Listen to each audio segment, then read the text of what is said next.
Vic XL.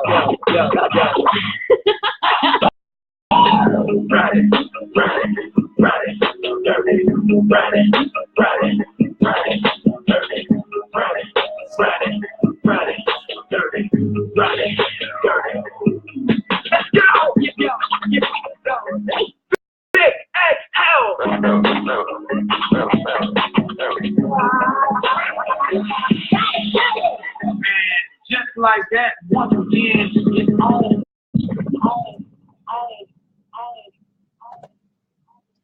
And just like that, once again, it's on. What's up, world? It's your boy, Vic XL, and this is the Ridin Durty Show. Welcome to your Sunday, August 13th edition. That's right, man. The year is about up out of here. Today is August the 13th, or we're closing out August the 13th. Y'all know each and every episode of the Ridin Durty Show is brought to you by the good people over at Dr. Juice Cleanse. That's right. Dr. Juice Cleanse is a all-natural cleanser that promises. That's right. They promise if you follow their very, very distinct steps, you can lose up to 25 pounds in just 10 days. And you tell me, who don't want to lose 25 pounds in 10 days? I do. But not only will this product help you lose weight, not only is a minority-based product, not only is the company owned and operated by one of our former guests on the show, but this product does great things for your body, like helps slow down the aging process. That's right. A lot of us have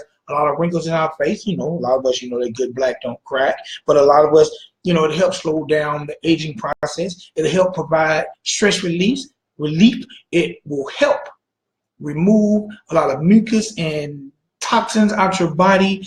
You know what? Dr. Juice Cleanse does a lot of great things for you. But you know what? Instead of me telling you everything it does, instead of you believing everything I told you, why don't you make your way over to www.drjuicecleanse.com. Everything is spelled out right. drjuicecleanse.com. Find out more about the product, order you some, and tell them the good people and Vic XL, the Ridin Durty Radio, sent you. And maybe they'll give you something free. I don't know. Maybe they give you a sample, or a shot glass full of Dr. Juice. I don't know. Shit. I don't know. I'm drinking something. It's good too. It's good too. Also, now, in today's birthdays, celebrity birthdays, first I got to say happy birthday to OGMC, representing New York City, my man Tragedy, a.k.a. the Intelligent Hoodlum. A lot of y'all might know him as Tragedy Gaddafi. All my old school heads might remember him as Intelligent Hoodlum. He was part of the world-renowned Juice Crew, and today is his birthday. He was born in 1971. He turns 46 years old today. Also, happy birthday to NBA great DeMarcus Cousins of the New Orleans Pelicans. He turns 27 years old today. And also happy birthday to indie artist representing Atlanta by way of New Orleans, or maybe he's not. He lives in Atlanta, but he's from New Orleans. His name is King, Kyynngg. So if y'all know any of those people, make sure you wish him happy birthday. Now, before I go any farther, today is a special birthday, and I want to say happy birthday to my daughter, Chelsea. My daughter, Chelsea, turns 20-something. I'm not going to say how old, but she's in her 20s. Today is her birthday. So if y'all know Chelsea Walker, y'all please wish my beautiful daughter a happy birthday, okay? Okay. Also, Monday was my son, Cameron's birthday. So happy birthday to my son, Cameron. He just turned 19. Man, I am getting old, What's up for all my Facebook Live people? What's up, my man, Pascal, Billy Humes, Sandy, what's happening? What's up, Tip? Man, we're going to get this show started in the correct way. I've told y'all about that Juice Cleanse. I've told y'all about celebrity birthdays. Real quick, I want to let y'all little celebrity news. My man, DMX. DMX, what the hell is going on with you, man? Do you need an intervention? Do you need celebrity help? Today, this week, DMX, he's been ordered to serve house arrest because he just failed 4 drug tests. 4 drug tests. Now, I don't know what's going on with you, DMX. I don't know. But I know you used to be one of my favorite rappers, and you overcame the odds, but you just will not stay the hell out of trouble. 4 drug tests? How you fail 4 drug tests? And then you're on house arrest. You better be glad you're on arrest, all right? But, man, let's keep DMX in our prayers. Also, this week on August 11th, this was a very, especially for me and all my hip-hop heads, a momentous day. On August the 11th, it was hip hop's birthdays, right? August 11th, 1973, hip hop was founded by DJ Kool Herc.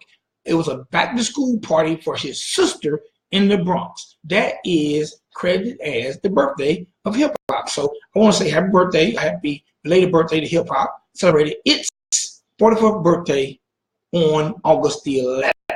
All right. Now, ladies and gentlemen, boys and girls, with no further ado, you know how we do here on the Ridin Durty Show.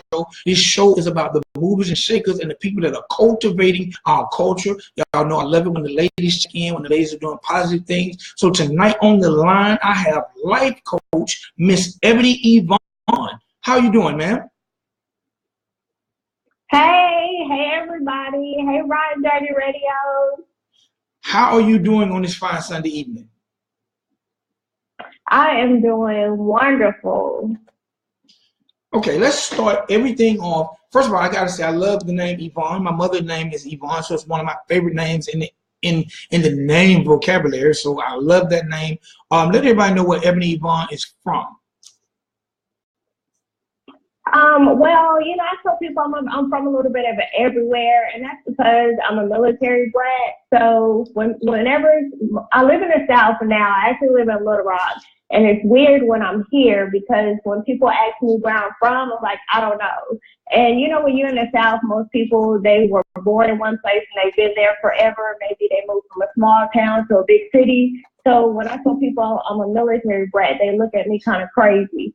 But I grew up a little bit of everywhere, but I currently live in Little Rock. All right, so I'm going to be honest. Every time I hear Little Rock, I think of the documentary back in the day, Banging in Little Rock. You know what's crazy? I've been living here for like 5 years, and when I first moved here, I was terrified to move here because of the gang banging in Little Rock documentary. And I would always tell my friends, like I'm not going out after, you know, sun goes down, or I ain't going to that part of town. I saw gang banging in Little Rock. But, you know, after I've been here for a long time, it's definitely, you know, some violence and stuff. But for the most part, it's not as bad as people make it seem. All right. What brought you to Little Rock? Was it military, or what brought you to Little Rock? Yeah, actually, I ended up getting a medical retirement from the Air Force, and that's what actually brought me to Little Rock. But since I've been here, I've kind of learned to navigate my way around and kind of diversify and go out to other areas because I'm not really from here. You know, I'm ready to kind of relocate and move on to something else. Okay. All right. Now, you are a life coach. I want first, before we even get into being a life coach, what made you become a life coach, I want you to let all the people listening to the show right now, we have quite a few, know what a life coach is. Okay. I don't really consider myself to be a life coach. I consider myself to be a purpose-driven career coach that helps people do life. And, you know, that's something I feel like I'm in my own lane and do my own thing because of the fact that I do have a master's degree in HR, and my background is in human resources. And I came from a place from where I actually did workforce development for state employees. And I was the person that was responsible to going into these offices. If a department was having an issue, I would go in and do like these trust building exercises, effective communication, whatever it is that department needed in that moment. But like being in HR, it was really difficult for me because of the fact that my managers wanted me to just focus on the employee and the employee's work behavior. Nothing personal, nothing outside of work. But it was really hard for me to do that because so much of the problems that people have in the workplace stem from problems outside and problems in the home. Like you have an employee that's in trouble because they're late for work every day, but you don't realize that they're late because they're trying to make sure that their child has child care. And so being in that space of being in HR and workforce development and not being able to help someone get their personal life under control and just focusing on the workplace performance and behavior, like I felt like I was trapped. and I couldn't really be myself and perform in HR like I wanted to. So basically, I stepped out on my own. I built my own brand and my own company so that I can help people build the careers that they wanted to, and build lifestyles around their career, not the other way around. Because so many people live where they live because it's close to their job. They schedule vacations because it's around their work schedule. But why do we live around work when we should be building our lifestyle and then work around that? All right.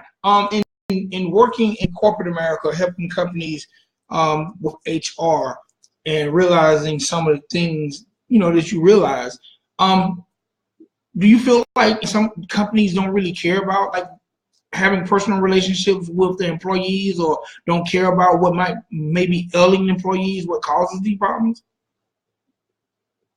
You know, honestly, for me, that was one of the most frustrating aspects of working in HR, is because you see, you know, the purpose of HR is supposed to be for the employee, right? You're supposed to make sure you're retaining employees. Employees are happy and whole and wellness. You have all these programs like EAP and all this other stuff. But at the end of the day, for a company, it's about the bottom dollar. And they want to be able to say that, okay, this person fills this position and I'm getting more value out of them than I'm having to invest in that person. And so instead of looking at employees as assets, most companies view them as a liability or an expense. So, like, in having difficulties with this, did you find yourself emotionally more tied to the employee or emotionally tied to employer?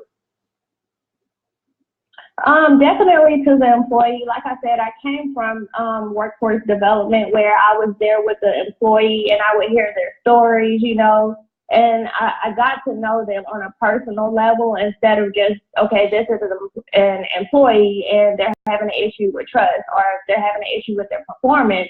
I always wanted to figure out what the root cause was. Like, what's causing you to lash out at work? Or why are you late all the time? And most of the time, I realized that it stems from things outside of work. And so with me doing that root cause analysis, I learned to really kind of be compassionate and empathetic for employees. And the reality is that that's not how it normally works in HR. The typical HR person is going to protect managers in the company first. All right. Was this part of the reason to help you create your own brand, create your own company, and step away from the workforce? Absolutely. Being in a place where you see that the employee is supposed to be an asset, but they're treated like a liability or an expense, was definitely a motivating factor for me. And the fact that I had to focus on just one aspect of the employee and I couldn't help the whole person, it really fueled me to want to do something different, because I went into HR because I wanted to be able to help people. And when I saw that even though I was in an HR role, I was being limited to what I can do, I was like, you know what? I don't like having these constraints, and I want to be able to step out on my own so that I can help the whole person. And in addition to that, being a Black woman, in the workplace, you see so many limitations and so many ways that Black women are held down. Like, there's no reason why Black women are right now the most educated group in America, and yet we're still undervalued and underpaid. And what do you think contributes to this? Because you know what, I definitely agree, because the Black woman is by far the backbone of, to me, society. Mm-hmm. So I think there's a lot of different contributing factors. I think one thing has to do with the fact that women in general are less likely to ask for what they want and what they deserve when it comes to negotiating salaries or benefits and things like that. But then also, I think because the role of a Black woman in the household has changed so much, I feel like people are intimidated by us, and some people don't know how to take it when they see a strong Black woman who's confident and knows what she wants and is career-minded. I think a lot of people still want to see females, you know, play that support role and just sit in the background, and that's how we're treated in the workplace often. All right. So at what point, what year did you step out on your own and create your own brand and business? I stepped out. Actually, I'm super excited because on August 18th, I will actually have been in business for 3 years, which is a huge milestone because, you know, for the small business owner, that 3-year mark is so pivotal because they say most small businesses will fail within the first 3 years. Definitely. So in the 3 years of doing business, first of all, congratulations and happy upcoming anniversary. Thank you. What have been some of your biggest challenges in creating a small business and entrepreneurship? I think one of the biggest challenges would have to be support, because I think when you're doing something different and you're kind of taking that leap of faith to start your own business, a lot of people don't understand why, especially if it's something that they wouldn't do and they look at the risk of it. So I think I would have to say just like having that support system, because so many people doubted, you know, me starting, girl, why are you doing that? Just keep your job.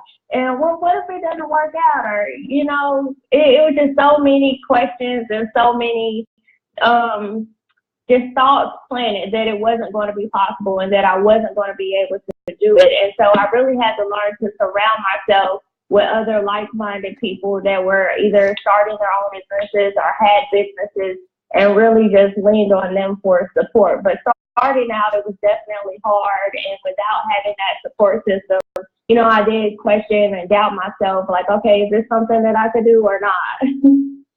So that first day you set up shop, what was that feeling like? Holy crap, I'm about to do this. I just remember thinking, like, I didn't want to just like hit the play button and say, okay, put myself out there, this is what I'm doing.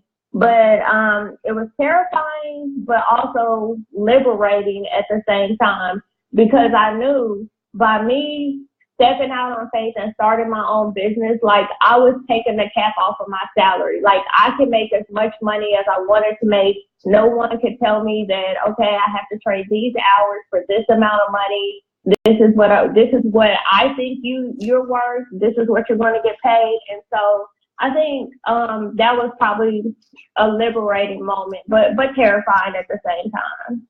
All right. Let the people know, because I actually have quite a few women on the line and checking out the show. Let the people know the name of your company and the services you provide. All right. I'm Ebony Evaughn, and I am the founder of Soul Struck Republic.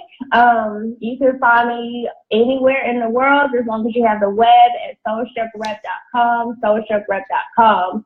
And I provide a wide range of services, everything from landing your perfect 9-to-5. I do career services, from career strategy sessions to interview prep.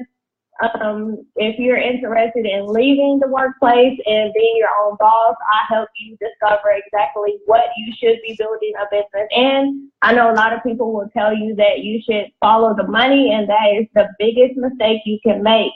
If you're going to jump out and start a business on your own, please do something that you're passionate about, something that's in your purpose and you know that you were meant to do. Because if you do something that is not in alignment with your purpose and your passions and what you were meant to do, it's going to be a struggle for you. I'm not going to say that you can't do it, but it will be a struggle. So if you need help with any of those things, you can always reach out to me at soulstruckrep.com, or you could give me a call anytime. And can I do a plug real quick? Oh, yeah. If there are any ladies...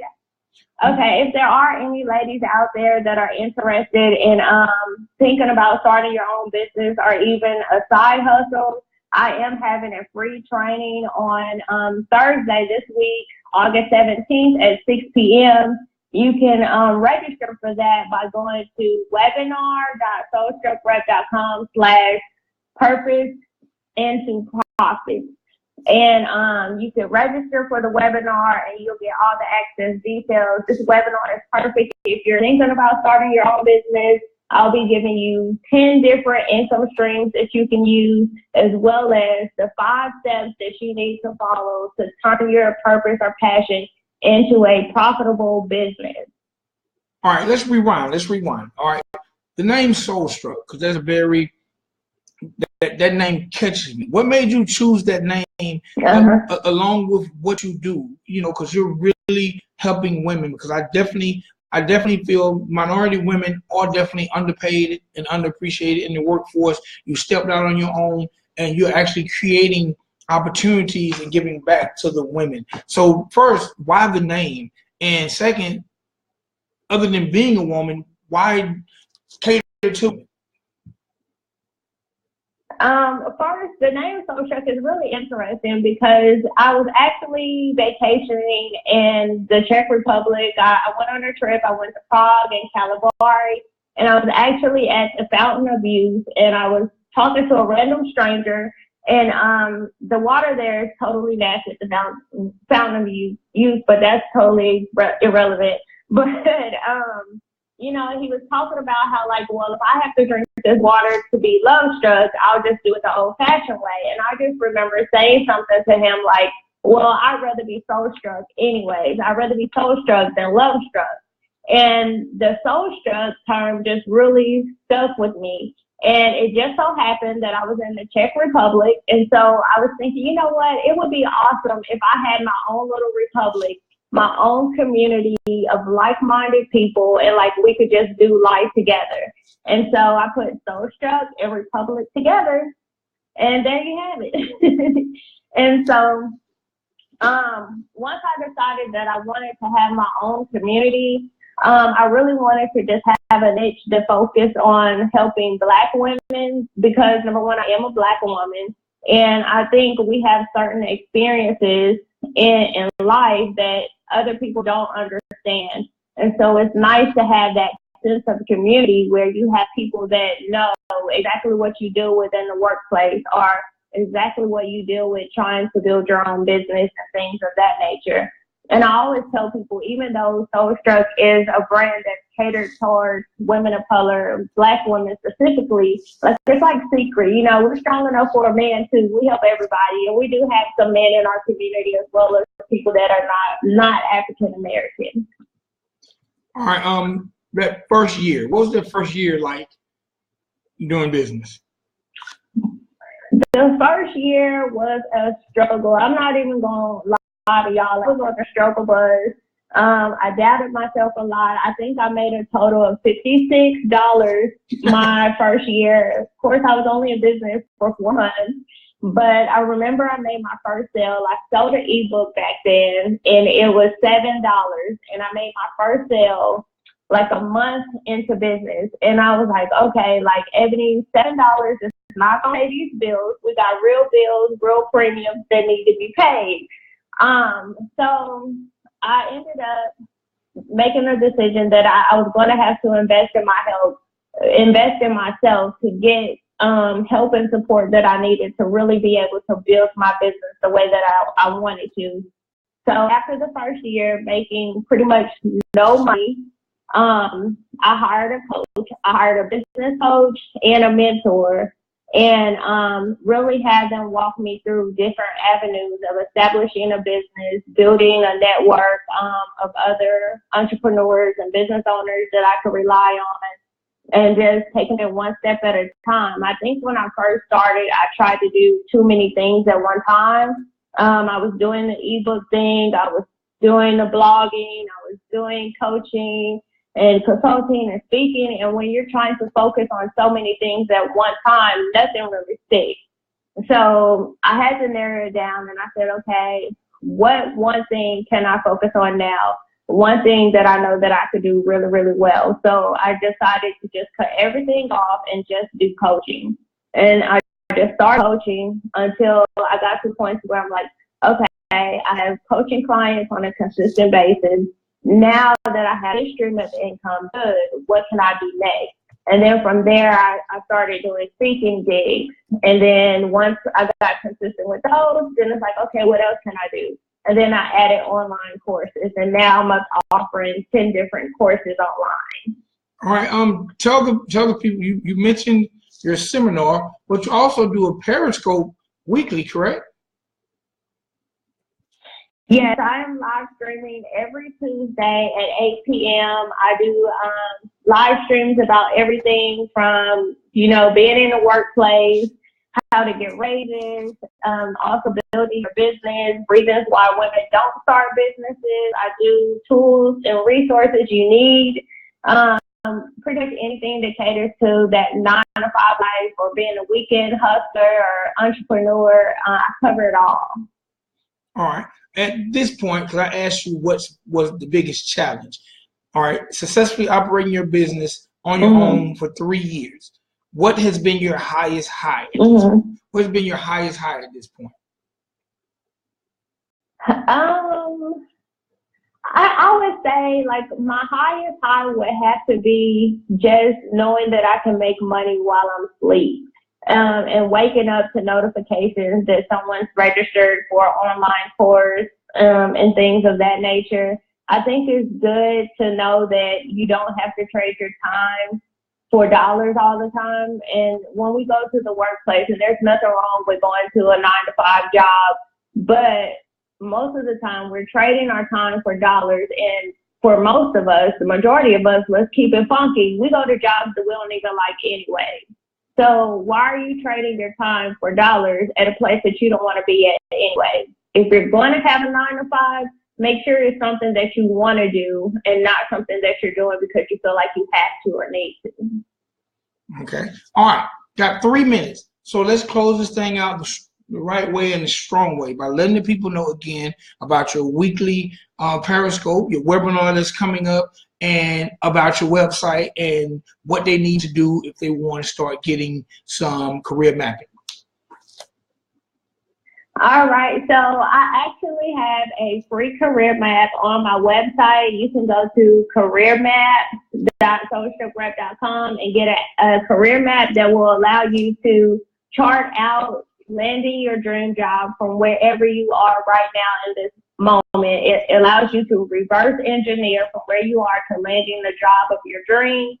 Other than that, you guys can keep in contact with me through my social media. I'm on Facebook and Instagram at socialstruck.republic, socialstruck.republic. And you can always catch me on my website, socialgrep.com. If you are a aspiring or current entrepreneur interested in starting or growing your online business or starting a side hustle, you can come hang out with me for a free training on Thursday on August 17th at 6 p.m. Central Standard Time. And if you want to register for that, go to webinar.socialgrep.com/purpose into profit. That's webinar.socialgrep.com/purpose into profit. All right. Miss Ebony Evaughn, thank you so much. Thank you for having me. I've had so much fun hanging out, riding dirty. At first I said, I hope we don't get too dirty, but I've enjoyed being here. I've had a great time. Thank you for having me. Thank you so much, and we need more people like you out there. Yes, and I'm trying to create them. I am on a personal mission to help every Black woman in the world stand in her power and use all her education and experience to build community. All right. Ladies and gentlemen, boys and girls, that is Miss Ebony Evaughn, life coach. Y'all make sure y'all go visit her website, soulstruckrep.com. Check out the free career mapping. Check out her Periscope seminars every Tuesday, like she said. And, man, y'all definitely get with her. She got some great things going, and she's going in a positive direction. This is the Ridin Durty Show, and I'm out of here. It's your boy, Vic XL, and I'll be back 3 p.m. Tuesday. We gone.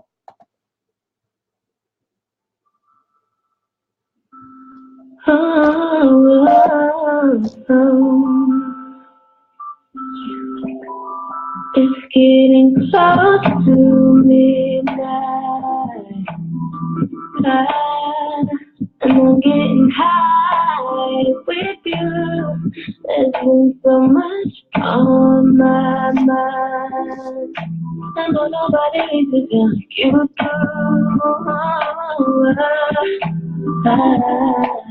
I can see your love for me inside your eyes. It's funny how the universe alive.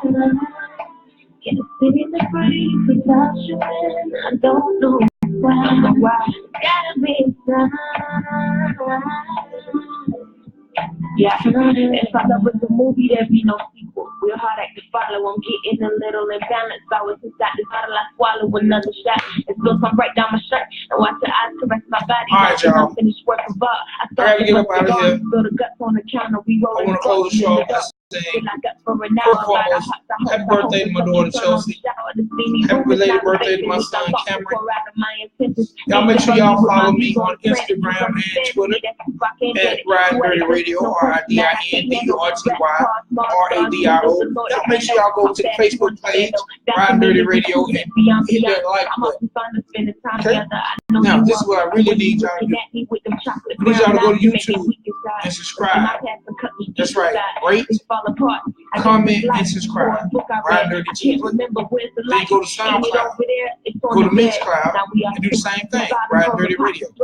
And then listen to the replays of the show right here on Blogtalk Radio. And that's RIDIN dash DURTY dash RADIO. Talking all low and looking me in my eyes and shit. I must admit, it ain't no ill attempt. Y'all the man y'all worth. Don't let nobody tell y'all short. Not your man, not your job, not your family. Get your worth. Get what you know you are worth. Don't settle for less. I'm like, damn, you got me faded. Ladies, y'all the backbones. Don't let these so-called players tell y'all nothing different. They mind you. Must be a new kind of bug. So it's your boy Vic XL. I'm gonna sign out. Vibe out this joint by my girl Bree.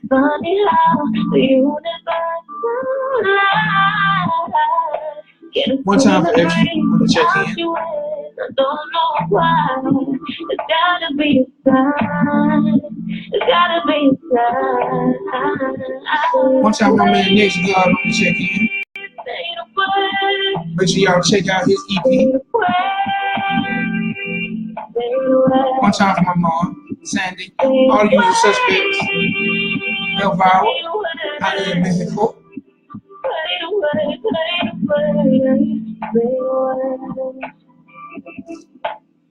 Close to midnight.